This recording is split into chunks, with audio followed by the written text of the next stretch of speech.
ఓం శ్రీ గురుభ్యో నమః. ఓం శ్రీ మహాగణాధిపతయే నమః. ఓం శ్రీ సరస్వత్యై నమః. అందరికీ నమస్కారం. ఈరోజు మాఘ పురాణం 30వ అధ్యాయం అనగా చివరి అధ్యాయం పారాయణం. మాఘమాసమందు ఏకాదశి మాహత్యము, క్షీరసాగర మథనము కథ. మాఘమాసమందు నదీ స్నానం చేసి మాఘమాస వ్రతాన్నాచరించిన వారికి అశ్వమేధయాగము చేసినంత ఫలితము కలుగును. అట్లే ఈ మాఘమాస ఏకాదశి వ్రతం చేసి ఉపవాసము ఉన్నవారు వైకుంఠ ప్రాప్తిని పొందగలరు. మాఘమాసమందు ఏకాదశి వ్రతమును అనరించి సత్ఫలితాన్ని పొందిన దేవతల కథని వినగలరు.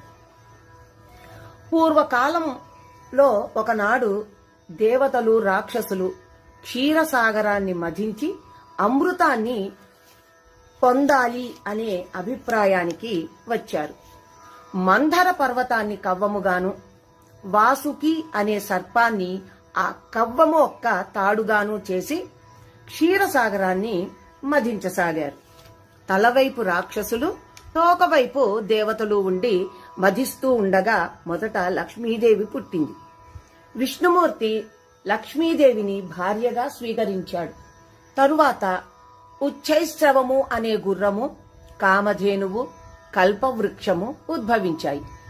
వాటినన్నింటినీ దేవేంద్రుడు విష్ణుమూర్తి ఆదేశంపై భద్రపరిచాడు. తిరిగి పాల సముద్రాన్ని మధించగా లోక భీకరమైన ఘన తేజస్సుతో ఒప్పారేటువంటి అగ్నితుల్యమైన హాలాహలము అనేటువంటి విషం వచ్చింది. అలా హాలాహల విషజ్వాలలకి సమస్త లోకాలు నాశనమవసాగాయి. దేవతలు, రాక్షసులు భయపడి పారిపోసాగారు. అందరూ సర్వేశ్వరుని శరణుజొచ్చారు. మహాప్రభు శంకర, శరణు శరణు, హాలాహలం మమ్మలనందర్నీ హరింపజేయబోతోంది. నీవే మాకిక శరణ్యము. ఈ ఉపద్రవమును ఉపశమింపచేయువాడవు నీవే. కావున మమ్ము రక్షింపుము సర్వేశ్వర అని ప్రాధేయపడ్డారు. భోళాశంకరుడగు సాంబశివుడు వారిని కరుణించి వెంటనే ఆ కాలకూట విషాన్ని తన కంఠంలో బంధించాడు. కాలకూట విషమును పానము చేసినందువలననే శివుని కంఠము నీలంగా మారింది. అందుకే నాటి నుండి శివునికి నీలకంఠుడు అనే పేరు వచ్చింది. తిరిగి దేవదానవులు అమృతం కోసం పాల సముద్రాన్ని మధించగా అమృతం పుట్టింది. ఆ అమృతం కొరకు దేవదానవులు తగువులాడకొనసాగారు. అంతటా శ్రీ మహావిష్ణువు మాయామోహిని అవతారం ఎత్తి వారి తగువును పరిష్కరింపదలచాడు. మాయామోహిని అందచందాలలో మేటి. ఆమె అందమునకు సరితూగ స్త్రీలెవ్వరూ లేరు. జగన్మోహిని అయిన ఆమె అతిలోక సౌందర్యవతి. తన మాయామోహన రూపంతో అందర్నీ ఆకర్షించగల అద్భుత సౌందర్య రాశి. ఆమె వారిరువురి మధ్యకు వచ్చి, అమృతాన్ని నేను మీకిద్దరికీ సమంగా పంచుతాను. ఎందుకీ తెగని తగువులాట? మీరందరూ ఒక వరుస క్రమంలో నిలబడితే అందరికీ అమృతాన్ని పంచుతాను. మీకిష్టమేనా అంది. దేవదానవులు దానికి అంగీకరించారు. ఆమె అద్భుత సౌందర్యానికి పరవశించి రాక్షసులు కూడా మారు మాట్లాడలేదు. దేవతలందరూ ఒక వరుసలోనూ, రాక్షసులందరూ మరొక వరుసలోనూ నిలబడ్డారు. జగన్మోహిని 2 భాండాలని తీసుకుని ఒకదాని యందు సురని, మరొక దానిలో అమృతాన్ని నింపి నర్తిస్తూ, మురిపిస్తూ, మైమరపిస్తూ తన వయ్యారపు నడకలతో చిరునవ్వులు చిందిస్తూ రాక్షసులను ఊరిస్తూ వారికి తెలియకుండా సురను రాక్షసులకు, అమృతాన్ని దేవతలకి పోయసాగింది. మందభాగ్యులైన రాక్షసులు ఇదేమీ గమనించకుండా ఆమె అద్భుత సౌందర్యానికి మురిసిపోతూ పరవశింపసాగారు. ఈ విధంగా రాక్షసులను తన వలపు వయ్యారాలతో ఊరిస్తూ సురను మాత్రమే పోస్తోంది. అమృతాన్ని మాత్రం దేవతలకి పోయసాగింది. ఈ కనికట్టును గమనించిన రాహువు, కేతువు అనే 2 రాక్షసులు చాకచక్యంగా మాయా దేవతలుగా మారి దేవతల పంక్తిలో కూర్చుని అమృతాన్ని పానం చేశారు. రాహుకేతువులు చేసిన ఆగడాన్ని కనిపెట్టిన జగన్మోహిని కోపించింది. తన చక్రాయుధంతో వారి తలను నరికివేసింది. వారి గొంతు నుండి అమృతం ఇంకనూ దిగనందున వారిరువురు చనిపోయిరి. ఈ మోసమునకు రాక్షసులు దేవతలు గొడవపడ్డారు. చివరకు రాక్షసులు విసుగు చెంది అమృతం మాకక్కరలేదు, మాకేం భయం లేదు అనుకుంటూ వెళ్లిపోయారు. శ్రీ మహావిష్ణువు మిగిలిన అమృతాన్ని దేవేంద్రునికి ఇచ్చాడు. త్రిమూర్తులు ముగ్గురు అదృశ్యమయ్యారు. దేవేంద్రుడు అమృత భాండాన్ని భద్రపరుచుచుండగా 2 చుక్కలు విధివశాత్తు నేల రాలాయి. అవి పడిన చోట 2 దివ్యమైన మొక్కలు పెరిగాయి. అవే పారిజాత వృక్షం, తులసి మొక్కలు. సత్రాజిత్తు అనే మహారాజు వాటికి నీరు పోసి పెంచసాగాడు. మరికొంత కాలానికి పారిజాత వృక్షం పుష్పించసాగింది. అద్భుతమైన సువాసనలను వెదజల్లసాగింది.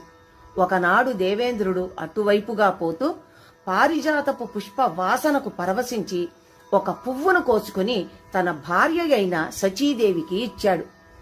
మిగిలిన వారందరూ కోరగా మరలా వచ్చాడు. రహస్యముగా పువ్వులను కోయదలచి తోటలో ప్రవేశించాడు. కాని అంతకు ముందే ఎవరో తమ తోటలోని పారిజాత పువ్వులను అపహరిస్తున్నారు అనే అనుమానమొచ్చిన సత్రాజిత్తు శ్రీ మహావిష్ణువు పూజ చేసి మంత్రించిన అక్షతలను పారిజాత పువ్వులపైనను వనమందంతటా చల్లాడు.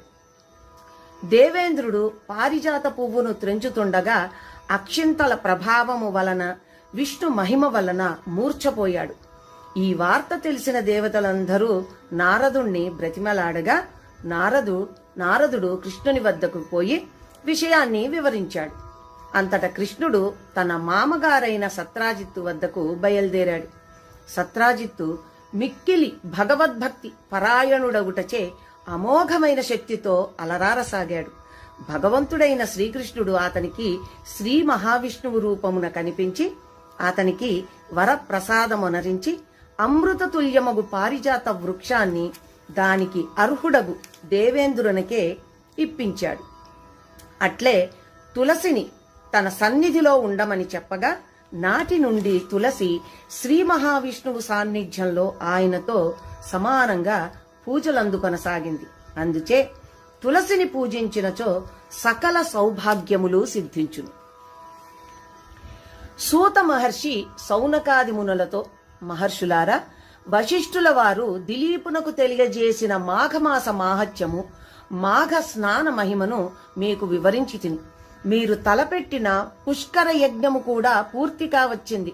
కావున సర్వులు మాఘమాస వ్రతమును, నదీ స్నానములను నియమ నిష్టలతో చేసి ఆ శ్రీహరి కృపకు పాత్రులు అవ్వండి. మాఘమాసంలో సూర్యుడు మకర రాశి యందుండగా సూర్యోదయం అయిన తరువాత నదిలో స్నానం చేయాలి.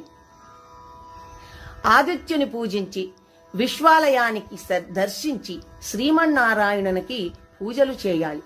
మాఘమాసము 30 రోజులు క్రమం తప్పక మిక్కిలి భక్తి శ్రద్ధలతోనూ ఏకాగ్రతతోనూ చిత్తశుద్ధితోనూ శ్రీ మహావిష్ణువుని మనసారా పూజించినచో సకలైశ్వర్య ప్రాప్తియు, పుత్ర పౌత్రాభివృద్ధియు, వైకుంఠ ప్రాప్తియు పొందగలరు. ఇంతటితో మాఘ పురాణం 30వ అధ్యాయం అనగా చివరి రోజు పారాయణం కూడా ముగిసింది. అందరికీ ఆ శ్రీ మహావిష్ణువు యొక్క అనుగ్రహం అందరి మీద ఉండాలి అని మనసారా కోరుకుంటూ, సర్వే జనా సుఖినో భవంతు, సమస్త సన్మంగళాని భవంతు, లోకా సమస్తా సుఖినో భవంతు. ఓం శాంతి శాంతి శాంతి.